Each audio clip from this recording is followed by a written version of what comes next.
Hello and welcome to Let's Talk Sports. I am Ralph LaBella. And I'm Ron Sen. A lot of news from the medical world in sports, and particularly with respect to the Patriots.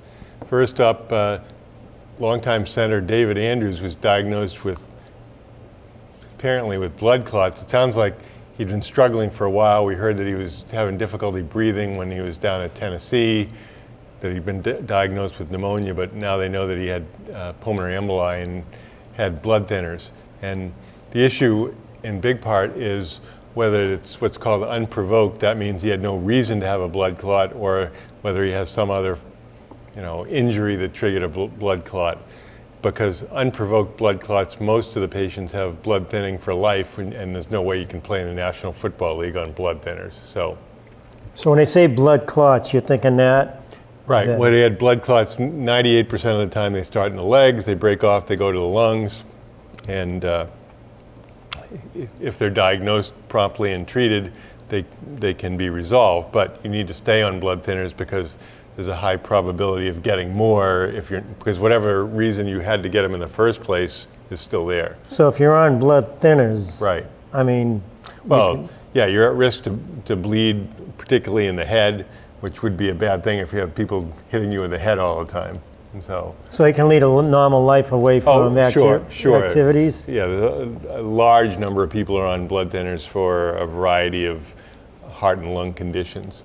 And they do well. But as far as professional athletes being on blood thinners, I don't know you could probably play tennis. But even then you might, if you got a pulled muscle or something like that, you could have bleeding from that. But you're saying unprovoked, but right. I understand that part, but could he get this from playing football? Sure, let's say he had an injury to his leg, was in a walking boot or a cast for a few weeks, especially if he got dehydrated, that could put him at risk for getting blood clots. Plus, all these guys are overweight, so that's a risk factor. But there's a lot of clotting, just as we have factors that help us clot, we have factors in our blood that help prevent clotting. And sometimes people have deficiencies of these things that prevent clotting, leading to blood clots. So we'll find out really whether, if it was unprovoked, meaning there was no injury that led to this, then the usual recommendation that people would be on blood thinners indefinitely. So that would disqualify you from pro football. Maybe you could be a kicker. Now you're saying definitely. What about like after 2 years? Well, could they look at him and say that? Sometimes they'll stop after a long time, but this last statistic I saw was a 10% annual recurrence risk. So that's pretty high, especially when the first symptom could be death. So.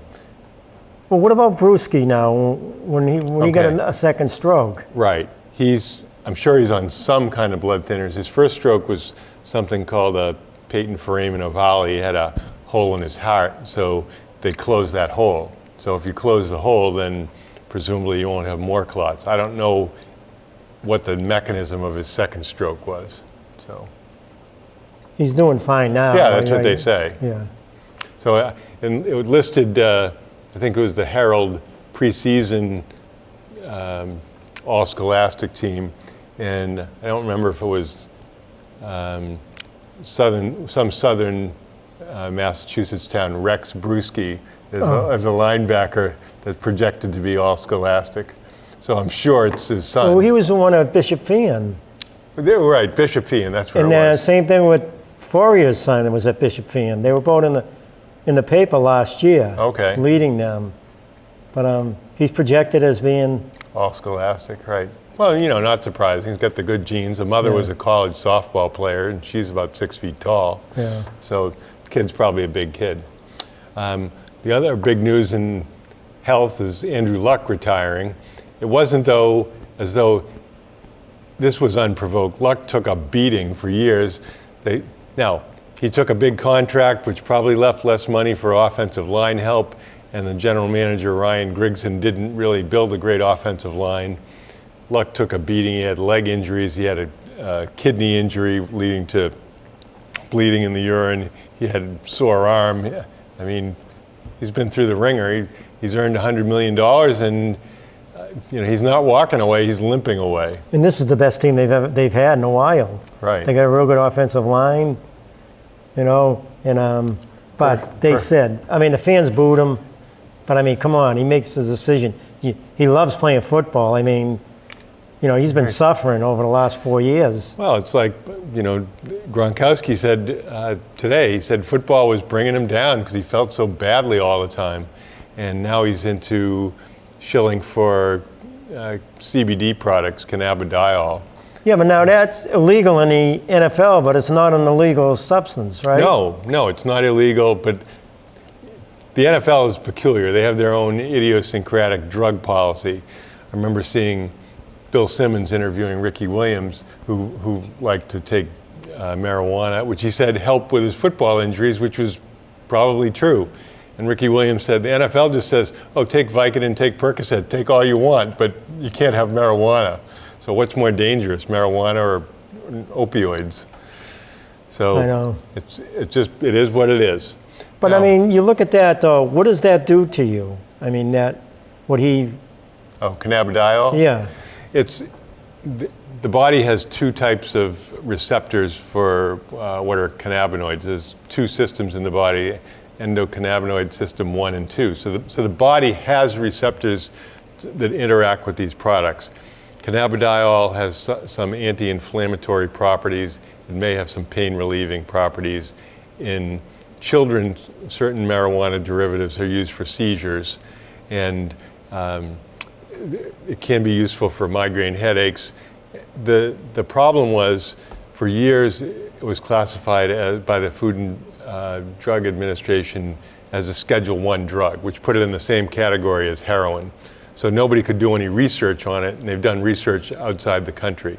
So cannabidiol is mildly sedating, but it's not, there's no real addiction or craving for it. And so it's reasonably safe. It can be helpful for some people.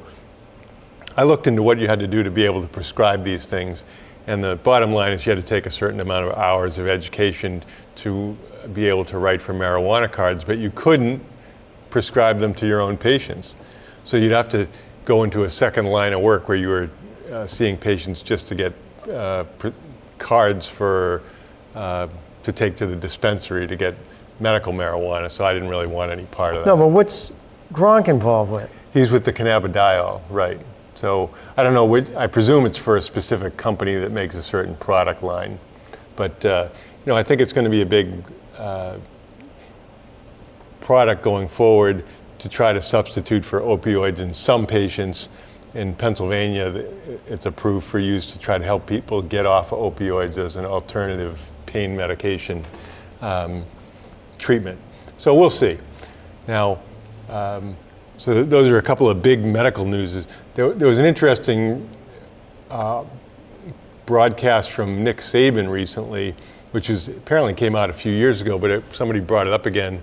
Saban was saying, why are we just out to punish every kid who's 18 or 19 years old who really makes a bad decision?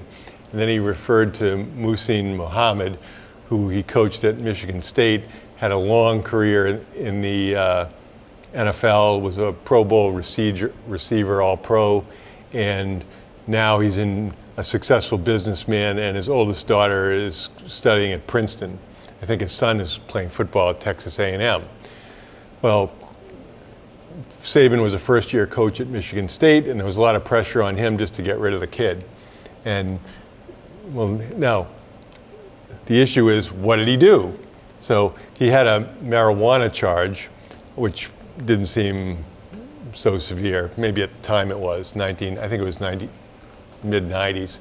But the police found a weapon in his glove compartment, a gun. So he ultimately went to jail for possession of a gun. So it was a firearms charge. So I had put up this video on a basketball coaching site and said, yeah, it does kind of make a difference whether you have a minor infraction or whether you have an AB domestic or rape or firearms charge, that kind of thing. So I think most people believe in a second chance, but you don't always in life get second chances depending on what your offense is. And was it a loaded firearm? Or I don't know whether it was loaded or not. Yeah, I don't know why he's complaining about that. I mean, the kid has a firearm in his car. Right. I don't know. I think that they went back to Muhammad and he said, yeah, it was a really dumb thing to do. You know, obviously I regretted it. He served time, but ultimately he ended up being having a successful career, graduating from Michigan State, and turned out into a productive member of society. So the issue is, don't do things that will get you into big trouble in the first place, but we know that young kids sometimes will make decisions that aren't so great. Now, one other corollary to the Luck retirement is, now this seems ridiculous to me. There's some discussion out there as whether Luck deserves to be in the Hall of Fame, and the answer is like, of course not. no. Now you He's can make 4-4 in the playoffs. 14 interceptions, 13 touchdowns in the playoffs. 0 for 6 against the Patriots. Hall of Fame. You can make the argument that he didn't have the supporting cast, but so what? He didn't have the supporting cast. He was not a Hall of Fame quarterback. No, I mean, come on. I mean, I don't know about college. He was a pretty outstanding quarterback at Stanford. If there's a, college Hall of Fame, not our thing. I don't think many people are backing him for Hall of Fame. No, but of maybe 50 opinions I saw, there was one person who said he deserved it. He may come back in a year or two. You don't know. He's still real young if he's feeling real good. Same thing with Gronk. If Gronk's feeling real good. I don't know. I think Gronk's probably had it. Now, the other issue in Indianapolis is the season ticket holders are crying because they're saying, we didn't know that he was going to be out. We don't want to watch the Colts without Andrew. I don't believe that for a minute. Maybe they're looking They're still going to have a good team. Well, Brissett's not a bad quarterback. No, I think Brissett's a good quarterback. Brissett has a chance to make himself some serious money. He's got a real good arm. I mean, they have a good defense, good offensive line now. Right. I mean, they won, 9 out of 10 or 8 out of 9 down the stretch to make the playoffs last year. No, I think they're going to be fine. I mean, they got him going from 9.5 wins to 6 wins or something. The issue for the Colts has been poor management over years, and maybe it's the curse of the Patriots since they were the Deflategate people. So it was bad karma for them. Oh, I know. They were the ones that instigated it. But that's another story. Now, the other big part story for the Patriots is Patrick Chung. Now, we have heard that his home in Meredith, New Hampshire, on Lake Winnipesaukee, the alarm went off, so the police went in and searched the house looking for a reason for the alarm to go off, and an unknown quantity of cocaine allegedly was found. And we don't know whether that was a teaspoon or a truckload. I'm guessing it wasn't a truckload. No. And of course, we also don't know whether whatever container it was in had Chung's fingerprints on it, or he hadn't been there. Who knows? Maybe he hadn't been there for 2 months and some family or friend had been there. We just don't know that, but nobody thinks that the legal process is going to start working until the spring. So, right. And he's pretty long in the tooth right now, coming off of shoulder and arm surgery. So, this is probably his last year anyway. Yeah, I mean, you don't even know what's going to happen with that case. He wasn't there. He has a very good lawyer. I know they were picking between 3 lawyers. I know one of the lawyers. Oh, okay. But they're gonna stretch it out till the season's over, and then you don't know. If they have a good case, then they're gonna go to trial. If they don't have a real good case, then they'll plea it out. He won't get time. They say in New Hampshire, the drug laws are tougher than our laws.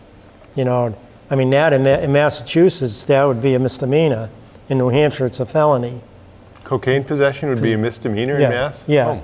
Possession with intent to distribute or distribution of cocaine is a felony, but possession of cocaine is a misdemeanor. I mean, Class A substances, fentanyl and heroin, they're felonies, possession with intent. But possession, they're misdemeanors. I mean, they're all misdemeanors when it's possession, whatever drug it is. Well, here, you tune into Let's Talk Sports, you get medical insight, you get legal insight. I'm getting disgusted with it seems like the system quickly to assist them with fentanyl and heroin, they're not tough enough. Well, 90% of the deaths that are from opioids have fentanyl, and it's pretty rare for the average doctor to ever be writing any prescriptions for fentanyl. Usually people have to have severe pain that they're taking fentanyl patches for, mostly cancer pain.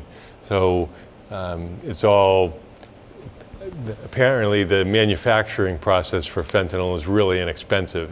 So you have a really inexpensive product that And a lot of it comes from China. right, and that it is extremely strong. So it's expensive and powerful and toxic and ultimately deadly.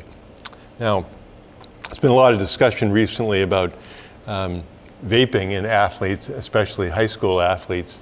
The vape pens, especially one specific company, Juul, were initially brought out as an alternative to cigarettes, I think. And for some people, there was discussion that somehow they were safer.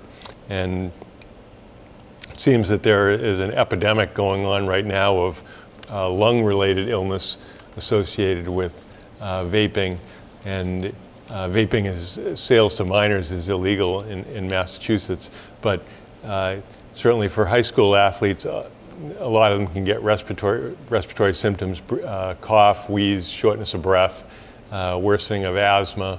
There's been almost 200 cases nationally of severe lung disease, one death so far, a number of patients admitted to intensive care units and with long hospitalization. So the thought that somehow that vaping is cool or vaping is safe is What are they totally actually wrong. doing, Ron? They're breathing in these flavored, generally nicotine, sometimes other substances, but they still contain what are called volatile organic compounds that have the potential to cause cancer over the course of a long time. So for all you high school athletes out there or parents of high school athletes, vaping is to be strongly condemned, and there's just no place for it. It's not smart, and it's not going to make you a winner. So that's another point to bring up. There was a really good article in ESPN, the magazine, on Slater. They didn't say whether this is going to be his last year or not, but he's been a Pro Bowler 7 times, which is pretty impressive. Talked about comparing him to Steve Tasker, who was also a 7-time Pro Bowler, and how last year he had an opportunity for free agency, but the Patriots gave him a 75% raise, held on to him. So they say he's maybe the last of the generation of gunners, of great gunners. Well, Belichick loves him. Right. You know, he pointed him, and anytime someone's injured, he goes out in the field with the medical staff. Yeah, so when Jack Easterby, the character coach, left for Houston, and there's a big story behind that supposedly Easterby is some feeling that he wants to be the GM at Houston and sort of unseat O'Brien down there. But anyway, so the talk is that Slater might be the next character coach when he does retire. So because apparently he's got great relationship between the coaching staff and the players. People have an incredible amount of respect for the guy. He played. He really didn't have a great one position. He played different things at. I think he was at UCLA, and he said that the Patriots came and talked to him and said, "We think there's a place for you in the NFL before the draft." And he said, "Yeah, doing what?" And they drafted him in the 5th round, and ultimately turned out to be a outstanding special teams player. They said he had 3 balls downed inside, I think, the 6-yard line last year in the Super Bowl. Well, in the Super Bowl, yeah. Right, so they made an argument that he was really one of the candidates for MVP of the Super Bowl. So we'll be right back.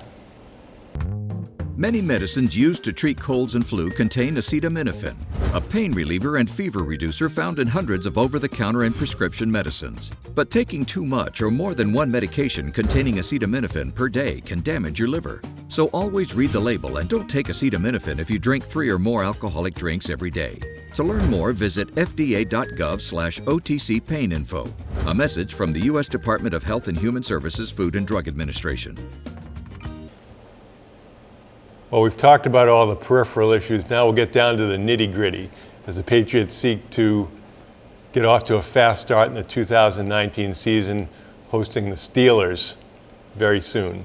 A lot of questions with the team. I guess it all starts at what do they do with backup quarterback? Are they going to carry 2 or 3, Ralph? I think they'll carry 3. They'll carry 3 for now. And, yeah, because Brady loves Hoyer. You know, he loves having him there. I think they don't want him around, but I think they really loved, Stidham, yeah. Stidham. I think they really, I like the way he throws the ball. I like the way he stands in the pocket. He was knocked early on that he doesn't stand.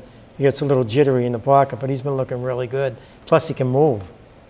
You know, he can get away from traffic, to rush. So I think they'll cover 3. Even though they have so much talent this year, and you're going to say, well, why do that when you could keep an extra receiver or an extra linebacker or an extra cornerback? There's so much talent in all of those positions. They're so strong. But I think differently. I think they're so strong, he's going to make sure he's comfortable with his quarterbacks. I don't know if he's going to want to go with a rookie as a backup. He's going to want to have Hoyer there too. So I think he's going to keep the 3. I think there's a pretty big cap charge, like $1.5 million if they lose Hoyer. Now, I suppose there's some people have talked about trading him to Miami as a backup or to Detroit as a backup. Former Patriots coaches there, so they might have a certain comfort level with for Hoyer. like a 6th-round pick? Yeah, 6th, probably 7th. So, I don't know. The Patriots have a large amount of cap room right now. I think it's over $12 million, which isn't unusual. So the Crafts like to carry a lot of cap room, just goes in the pocket. But they said they may use that on and re-sign somebody. Maybe. Maybe like someone like Tooney, someone like him. They may use the money, some of that money on him, or they may be saving it for Gronk. Who knows? Well, certainly the kid Froholt that was highly touted at the guard hasn't been good. He's picked up a bunch of holding penalties and gotten beaten, and he just doesn't look like he's ready to play right now, to me. No, but sometimes someone like that, you have to go through those things to get better. You know what it is. Sure. Go through those experiences, and if you have the talent, eventually you're going to be better for it. Well, and you have the problem is football and injury are inevitable. So Cannon's had really bad luck with his feet in the last couple of years. So we'll see what happens with him. And of course, you have Wynn, who's coming off the Achilles injury. He looks good. He's looked good so far if he can stay healthy. You know what I like about him? He's wide. Even though he's not tall, but he's wide and he moves his feet laterally really well. He didn't look good on that screen pass when he got out in front. But it's a cornerback coming up. Right. He thought the running back was going to go outside. He didn't. But, boy, I was watching him. His footwork's excellent. He's going to be a great left tackle. He's going to have a great year if he stays, and then injury-free. At the running backs, you have a pretty good situation. The biggest worry there is Burkhead getting hurt. Yeah, he's always hurt. But he's in the right backfield, though, Ron. You got White, you got Harris, you got Michelle. Yeah, Harris. You've got a number of players that can not only run the ball but can also catch the ball. What a job Harris did in the second game catching the ball. Yeah, he's real. I remember I watched all of Alabama's games. He was really good. He's going to be really good. But it looks great, Michelle. He looks great, Ron. Yeah, again, I think he had a scope after the season too. Yeah. He probably cleaned out some cartilage in his knee, and But look at the units, how strong they are. They're one of the. You got to say I said this before. They got one of the top 2 or 3 backfields in football when you combine them all. They got one of the top 2 or 3 offensive lines, even with Andrews out. Karras will be in there. Linebacker, cornerback, safeties, punter now. Yeah, the punter he's got a cannon. He's unbelievable. But I'm a little worried about the field goals, though. Yeah, well, his holding. There was the one hold where he had the laces. Yeah. Right. But that's on the snap too. The snap's got to be perfect. So, we'll see. They have a lot of time to work on it still. So, and I'm sure that when you're a professional athlete, and if your job is to catch snaps for an hour or two, then that's what you do. It's like a professional golfer goes in the sand trap for 2 hours and hits balls out of the sand. That's what they do. So the question is, I presume that Edelman will be back for the opening game. He's been working out. They said Harry looked like he was moving around better today. Do you think Demaryius Thomas is off the PUP list because he's healthy, or because they want to be able to? Apparently, if they cut him off the active list, then they save a ton of money. Well, he says he feels really good now. And when they had that article on him, and he said, listen, he goes, I'm ready to have a big year. So if he's healthy, and you have Gordon, you have all those receivers now and the great backs coming out. And like I said, the tight ends, even though there's no Gronk there, who's going to be concentrating on the tight ends? You got all these receivers getting open, then you slide the tight end down the middle once in a while. Sometimes that could be more effective at times. Well, Lacoste has been hurt. Izzo made that one incredible great catch. Great pass, great catch. Right, so we'll see what that all means. Watson, now he's on the concussion protocol with a very late hit from Eric Reed, I think, the North Carolina safety. Yeah, but Watson's going to be out anyway. Right, he's out for four games. So. But you look at it, especially if Harry's healthy, he's going to be the Gronk in that offense. He's going to go over the middle. They're going to go with the short passes with Harry. He's tough. So he'll be effective, and then you got the receivers and the backs. Right. Look at the team they have, Ron. If they can stay fairly healthy. Who would you see at this point as the surprise release, cut, or trade? I don't know. I think they like Jason McCourty. I thought he was gone with Jackson and I think Harmon. Dawson, but Dawson may be going. Yeah, I think Dawson. I don't think Harmon's going because I think Belichick likes him, even though he's making $5 million a year. I just think Belichick likes to have him. And then with Chung being injured, that's a good point. I don't think he'll go. They were moving Dawson to safety to see what he could do there. But the guy that I think is going to be really good. Crossan is so fast. He's going to be. He hits. I think he's got to get. Like last year, you could see. He hit really well, but he get beat once in a while because he's very aggressive. But I think when it all connects with him, I think he could be a great, strong safety. I think after Chung goes, he could be terrific there. Well, for a while there, it seemed that the Patriots were suffering from lack of speed, but with Crossan and J.C. Jackson. And what about Williams? Right, he's after a slow start, it seems like he's coming on too. And then Jones. Jones is supposed to be one of the best. Right. Well, he's in the last year of his contract, probably. Yeah, and he plays the nickel or the dime. He covers the slot. So, overall, the Patriots have morphed from a heavy pass team to now a defense first and ball control team. Well, what's the big difference in you in their philosophy on defense that they used to run? Bend, but don't break. And now look at it now. Yeah. Very aggressive attack. They're more, before they would read and react, now they attack right off the bat. And you saw last year what happened. So, I think, Belichick's philosophy is changing, with the talent he has. Right. It's not only talent, but he's always been willing to go in a different direction than the rest of the league. So if you think, maybe Kansas City's still going to score, 38 points a game, but I think Belichick is saying most teams are not going to be able to do that. They may be the best defense in football. They could be. They could be. Now, again, in ESPN, the magazine, the consensus picks for out of the AFC and the NFC were Kansas City and New Orleans. I was a little surprised that the people are just discounting the Rams already because they lost one Super Bowl. I don't know. I don't think it's that easy to write them off. I don't know how they can pick Kansas City over the Patriots. Anybody that knows the game, you've seen what the Patriots are putting together. They're going to drive. I don't care how good Kansas City's offense is. It's going to be a different story this year. What it's going to be is, I know Kansas City in the second half of the playoffs, that second half they did really good. They scored almost every time. In the first half, they did nothing. Well, I think the Patriots are getting better and better, and it's going to be more like the first half than the second half. yeah, I think they're going to try to play a lot more physically, so I don't think they're going to give these receivers free releases. And I didn't really understand why teams didn't try to do those crossing routes underneath that the Patriots seem to have trouble with. Maybe the linebackers just got better at dealing with it. Yeah, especially now with the group they have now.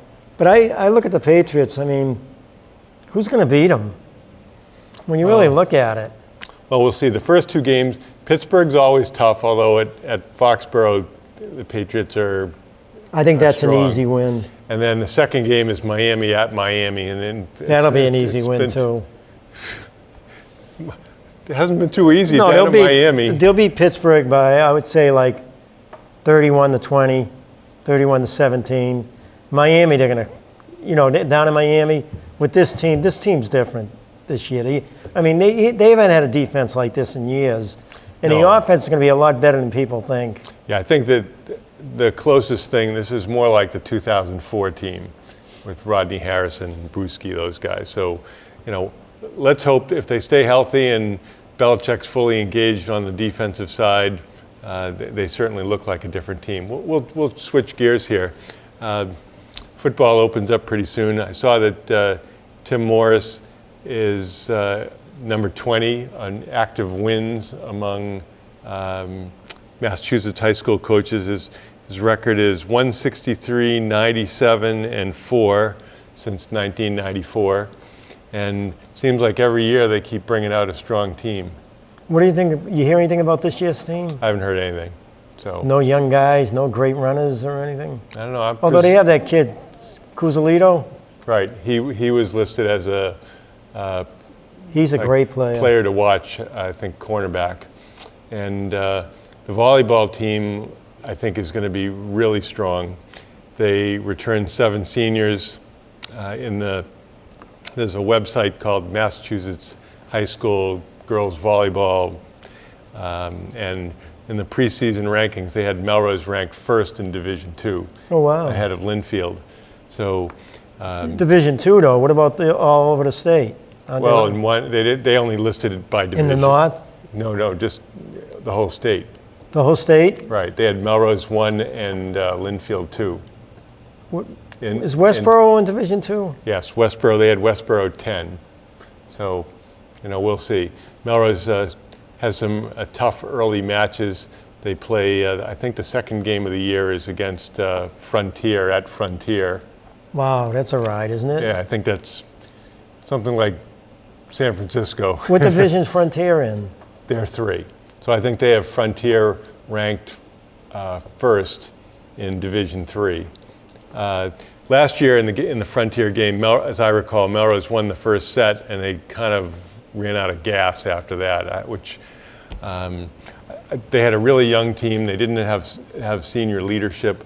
I think that's really the key this year is going to be the presence of senior leadership.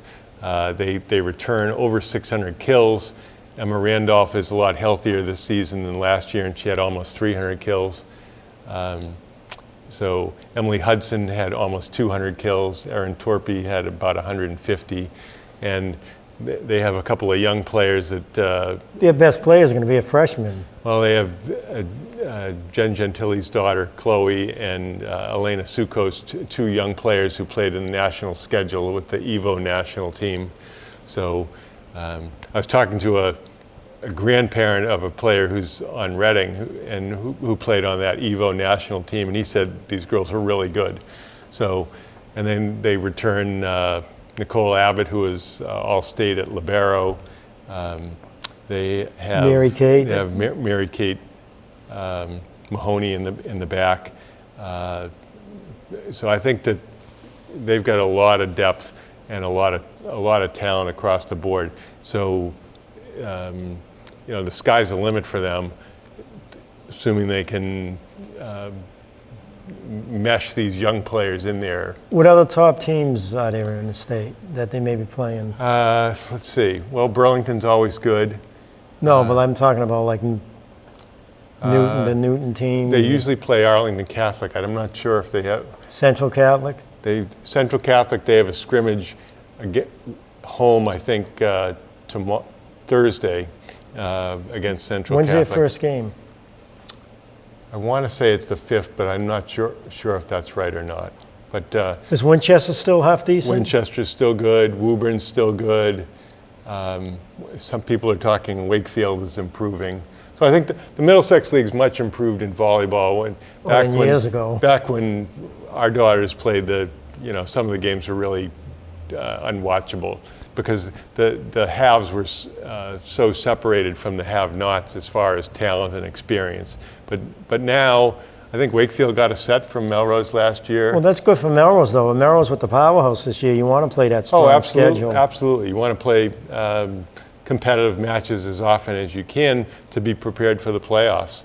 And they had Danvers was ranked highly. Danvers, I think they had 6th, something like that. So they got a lot of height too, Melrose, this year. Yeah, they're Emily Hudson must be almost 6 feet tall. Emma Randolph's probably 5'10", 5'10 and a half. You've seen Chloe more recently. She must be 5'11", maybe? Yeah, she's around there. She's really athletic now.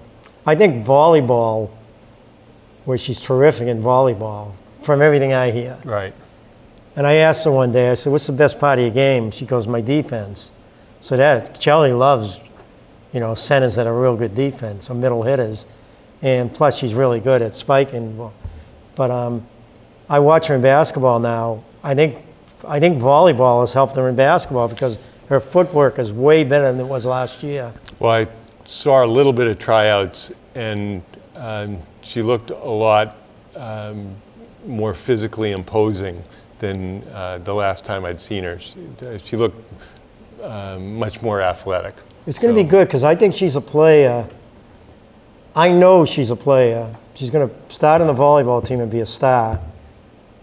Possibly, let's put her one of the top players. I'm not going to say. And in basketball, she could start in basketball. Well, I think that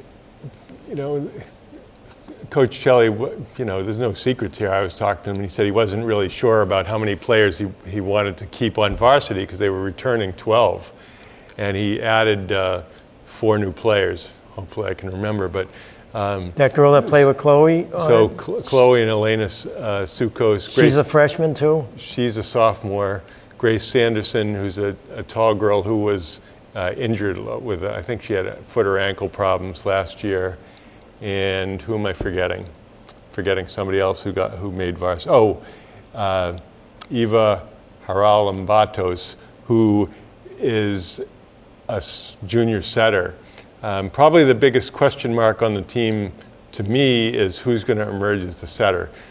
Kiki Kiernan, who is a junior, and Autumn Whalen, who's a sophomore, both had over 275 assists last year, both averaged over 5 assists per set. And I thought that Eva on JV was terrific as far as her soft hands and the way the ball came out of her hand. So I expect it's going to be setter by committee early in the season, and then somebody will emerge, or not. Maybe they'll have more than one setter, but it's an embarrassment of riches. They have just a lot of terrific players all over the place, front row, back row. So it's going to be very competitive for playing time. And I'm fond of this story that a basketball coach sent 10 girls out for the opening tap, and the referee naturally assessed them a technical foul. You have too many players on the court. And then the coach yelled into the stand, "See, I told you can only have 5 out there at once." So, that's what Coach Shelley's going to have to deal with, and you're going to have a lot of players deserving of playing time, but there's only 6 spots. Well, he does a lot now that he didn't used to do because maybe he didn't have all the as many talented players. If you play the back row, when it's time for you to go to the front row, so you get sub out. Same thing with the front row players. Does Emma play both ways? I think Erin plays all around. Emma doesn't? I don't think so. I think she comes out. I think Erin stays out there all the time. Nicole. And of course, Nicole's in there all the time. And then usually they have a designated server. the rumor I heard was that Tsukos has a very powerful serve. I don't know. So, but I think the volleyball team is going to be really fun to watch this season, and I'm looking forward to hoping they'll challenge for another deep run into the playoffs. Who beat them last year? Who'd they lose to in the playoffs? The one whose star player that was getting a Division I scholarship was out, and they were beating them 2-0, and they lost. Yeah, that was Westboro 2 years ago. Last year they lost to Linfield. Right. So Yeah. it was, they've got an outstanding program. I remember we had a guest years ago on the show, and we called it a legacy program. And for those of you who are long-term fans, the 2012 team is going into the Melrose Athletic Hall of Fame next month, which will be at Memorial Hall. So very deserving team, outstanding players on that team. Brooke Bell was Division II Player of the Year. Sarah McGowan was phenomenal in the middle. Jen Kane was a terrific player. Kane was my favorite player. She was great all around. They had J. Mac, Jill McGinnis was an incredible libero. Allie Nolan was a terrific defender. Kayla Weiland was a super opposite, who played in college. So they just rolled over people. I rewatched the state semifinal game against Canton. Canton came in 22-0, and Melrose just rolled over them. We'll be right back.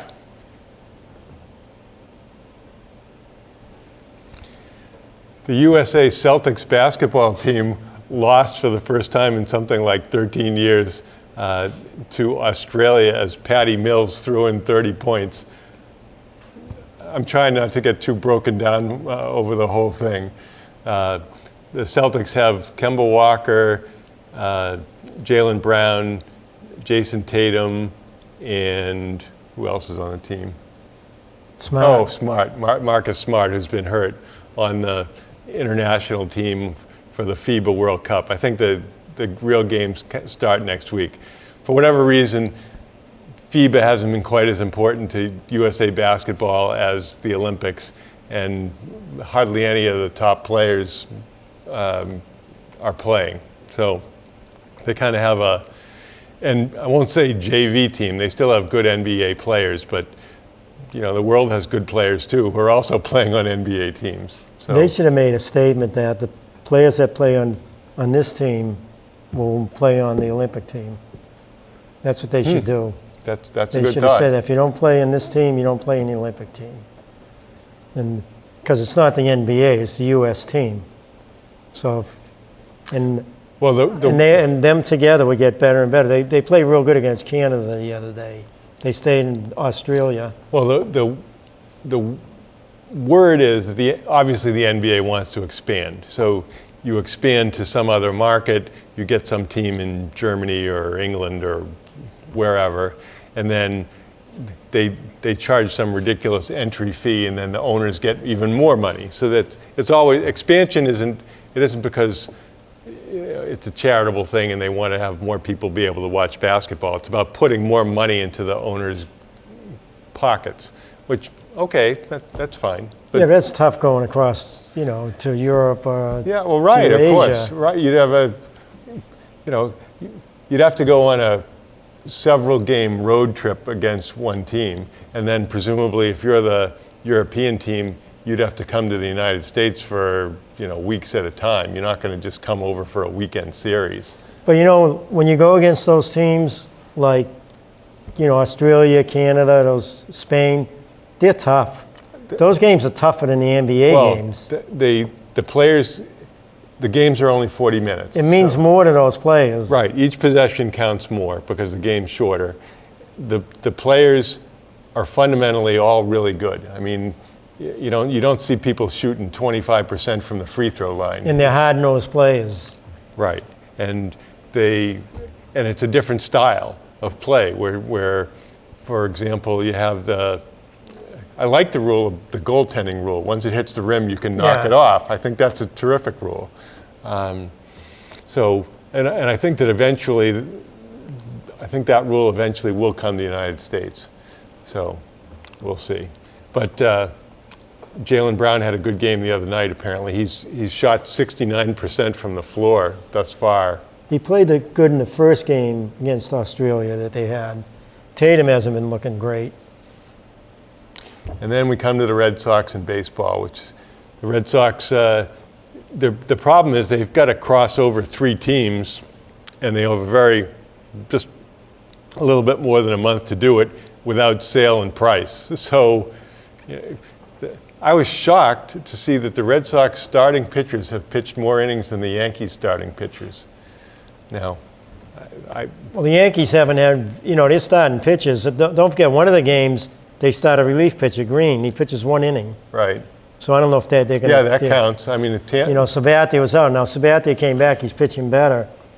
But the Yankees, I feel they just don't have it. They don't have it to win it. They've had a lot of injuries, but it looks like Severino's not going to be back. Oh, I thought he was doing well in the rehab stint. Yeah, and then, Betances was supposed to be back in August, and he hasn't come back. Severino was supposed to be back in September, but you heard he's doing okay. I heard his last 2 rehab starts were okay. So they're going to need him. I was surprised about Betances. But anyway. The Yankees are doing it with a bunch of guys that are It's unreal. never heard of. Ford now hits 2 homers. Talkman and, Urshela and... But they set the record for most home runs in a month, and they've got 4 days left. Judge is starting to hit again, so hopefully he can keep it going. They need Judge to hit. So the Yankees MVP, everybody would agree, has been LeMahieu. Yeah. He's been fantastic. Last I saw, he had 22 homers and 87 runs batted in. He's one of the candidates for MVP. Probably Trout is going to get. Trout's numbers Trout will be the MVP. It's kind of a waste for Trout to be in California because their team's just not good. But he's fantastic. Aside from that, Bregman's been really good in Houston, and they're going to be tough, Houston, with the pitching. Yeah. If they're healthy, they're going to be really tough to beat. Well, when they got Greinke added to Cole and Verlander, you can't. If you're in there, you're seeing nothing but 96, 97 mile an hour fastball. That's a lot to. Well, the key with the Yankees is that Paxton's going to have to be. Sometimes he's really on that 98 mile an hour fastball and that slider. So if he's on and he can beat, one of their pitches, and then you have Hermain, if he's on, then Yeah. But it's going to be tough. The key for Paxton is control. He's got great stuff, but I guess it's the key for everybody. What pitcher does well when they don't have good control? But And I think Sabathia will be the number 3 pitcher if he's healthy. Hab won't be the number 3 starter. Now that the talk is coming down to what are the Red Sox going to look like next year. So somehow Pedroia resurfaced in the news recently. He's joining the team in Colorado. I don't know to what end. Apparently his knee feels a little bit better after his millionth surgery. I just don't see it. He's played, I think, 9 games in 2 years. I think you were right about him. I thought that nowadays he'd be able to play, but I think doesn't sometimes look good. you're just too hurt. But you can see, though, what a difference with him at second and anyone else. Balls are getting through that infield that he would eat up. He's so quick, and that hurt them a lot. But the Sox still have a shot. Well, if they win 9 out of 10, but Seal's going to hurt them being out. Right. They win 9 out of 10, and Oakland and Tampa go 5-5. There's a 4-game pickup. Yeah, but you see when you have guys like Brian Johnson who starts, he's just it's not like he's Jamie Moyer. He's just a soft tossing lefty, and it's hard to win with AAA pitching. You look at some of the teams, though. It all depends what their schedule is. What they're hitting, they go up against teams. They should handle Colorado. Well, the year that Devers, Bogarts, and even Martinez, especially the last month or so, put together, they've been excellent. Betts has been on and off. He's still productive overall, but how about Vasquez, too? Yeah. So, they've had plenty of guys having good excellent seasons. Top 10 And their bullpen's production. been pretty good lately. Yeah, it hasn't been bad. I think the kid Hernandez is really. when he comes in for an inning in relief, especially having to face a couple left-handers, he's throwing 97, and I'm sure the players are in the back of their head saying, I have no idea where the ball's going, because they don't think he knows where it's going. But they still have 30 games to go, and again, say in the next 20 games, they go 16-4.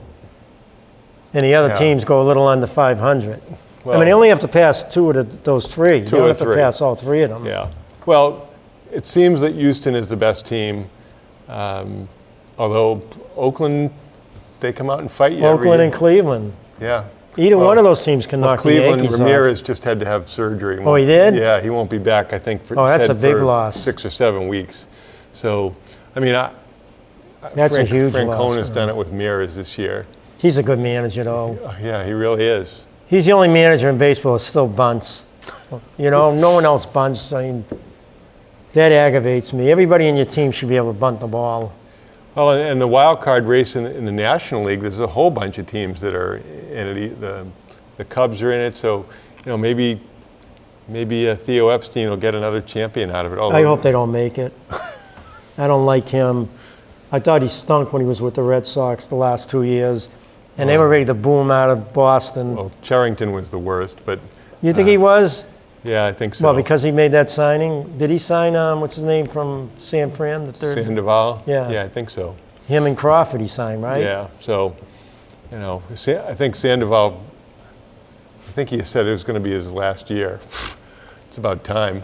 But the discussion today was, what are the Red Sox going to do with Brock Holt? What difference does it make? He's he's potentially a 300 hitter against right-handers, who's a good utility player. Yeah, and has not much power. What did I tell you last year? He should make about $7 million a year. Yeah, that's fine. He's only making like 4.75. No, he's making 5. Well, that's not so bad. No, but a player like him and all these other guys like Harper and them are making 30-something million a year, and they can't hit 250. Well, the Red Sox are going to have to trade Mookie Betts if he doesn't agree to a long-term deal. They can't get nothing for him. So they have to get. Now, when's he a free agent? In 2 years? No, at the end of next season. Yeah. So they should have dealt him this year. Although they can still be they can win the world championship this year. Well, we'll. They could. Yeah, my guess is that. Now, I don't know where he wants to play. I'm presuming he's from the South and he wants to play in the South. Oh, he wants the money. Well, if the Red Sox give him the money, he'll sign with the Red Sox. Well, I don't know what they've offered him. So, to me, if you offered him $100 million for 3 years with an opt-out, but you could say it was 8 years and we'll pay you what did Harper get? $260. What did Harper get? 35, something like that. 11 years, $350 million. A lot. I don't see it. I just don't see it. He's going to want more than Harper. Whatever Harper got, he's going to make more. Well, I think that especially when the speed players get into their 30s, we already saw what happened with Jacoby Ellsbury. Yeah, but isn't Betts still like 26? I think he's 27 right now. Is he? Yeah, so if you give him a 3-year for 100, or you could say, he's going to want a 10-year contract. Who knows what he wants, but he's a Boris guy, isn't he? So I think if you're about the only Boris guy that I remember recently not going to free agency was Bogarts. And then look what Bogarts signed, and he's played well ever since. If the Sox offer him a 10-year contract at $375 million, he better take it. He'll take that. Well, that's about it. Didn't we hear that Dak Prescott turned down $30 million a year? That's got to be crazy. That's crazy. There's no way they could have offered him that money. There's 15 quarterbacks in football better than him, at least. I agree. I'm not arguing. It's just they should let him go. Dallas would be nuts to give him any money. I wouldn't give him more than $25 million. Well, it's hard to understand somehow. Look at Brady's 9 Super Bowls he's been to, 6 championships. What does he average? Under $20 million a year? Do you think this is his last year? No. But I was wrong about Gronk. I said back that Gronk will stay 2 more years with Brady. Well, didn't doesn't Brady get $5 million a year from Macy's? I don't even know what he advertises, but he must get probably the same thing from Uggs. And then his wife is the breadwinner in the family. She's a billionaire. And then they're in the real estate industry turning over houses, so he'll probably make a profit on his I don't know if he's going Brookline to make house. $37 million, but it doesn't matter. How much did it cost on the bill? Probably about 20, 15? probably, I don't know. They made $10 million on the California house. Seems like he's doing okay. Oh, yeah. That's why he's gone under, you know, normally a guy that's been so successful, you're making $40 million a year, quarterback. Right. Well, and when the quarterback takes all the money, like Andrew Luck did, then you have less money to have for other positions. So then I guess the management says, well, you know, if you wanted to have a better offensive line, maybe you could have taken less money. I think he's going to have a great year. I really do. I think the Patriots are going to have it's going to be unbelievable. You know, I said 14-2. Are you going over 14 now? You know, it could be 16-0. I mean, don't be surprised. Who's better than them? I don't know, but people just have an off day. Like, I could see them losing at Miami. I could see them losing to Cleveland. Yeah, but it's different now. With that defense, teams are going to have a tough time scoring points. And when the Pats have a little slump, the offense, and score 24 points. You know, obviously Newton wasn't at his best, and they're saying he's going to miss the opening day, but they totally shut down Carolina's offense. Even McCaffrey, who's, you know, a guy that would normally give them headaches, they pretty much They've got to stoned stay him. healthy. If they stay fairly healthy, I mean, If you said, okay, aside from Brady staying healthy, is there one other player that makes you nervous as far as their Edelman. production? If Edelman stays healthy all year, I was thinking Gostkowski. Maybe his time has come and gone. he does make me nervous. But I thought you meant injured-wise. No, I mean, What no, player makes you nervous? yeah, Oh, you're right, Gostkowski. you know, Edelman, he's really tough and he runs into trouble, you know. Yeah. So He doesn't make me nervous. I'm worried about him being Right. injured. like what I noticed that Philip Dorsett, when he catches the ball and there's a crowd, he just falls down, which is that's perfectly reasonable thing to do. They're all talking about he doesn't get open enough, whatever. You throw the ball to him, he's open, he catches it, he falls down. Good. I mean, not a problem. What record do you think they're going to have? 12-4. 12-4? I just think the NFL is so hard. You know, it's just, you know, they're all. One argument made on behalf of the Patriots is they play the cupcake AFC East, so that's how they always end up getting a home playoff game, first round bye, etc. I just think the NFL is really tough to win in. So, I'm saying 14-2, but I'm saying they could go 15-1 or 16-0 well, they play the NFC East, so they play Dallas, at home. they play Philly, they play, I think, Washington. Who's the other team? Giants must be. So those are tough teams. So I'll say 12-4. Yeah, I hope it's better than that, but it's just tough. I think the fall sports season should be really great because I expect football team's always good, volleyball team's going to be terrific, and kids come out of the womb playing soccer, so I hope that this year's going to come through for boys and girls soccer too. So we'll find out. I've enjoyed seeing you tonight. I'm Ron Sen. And I'm Ralph LaBella, and thank you for watching Let's Talk Sports.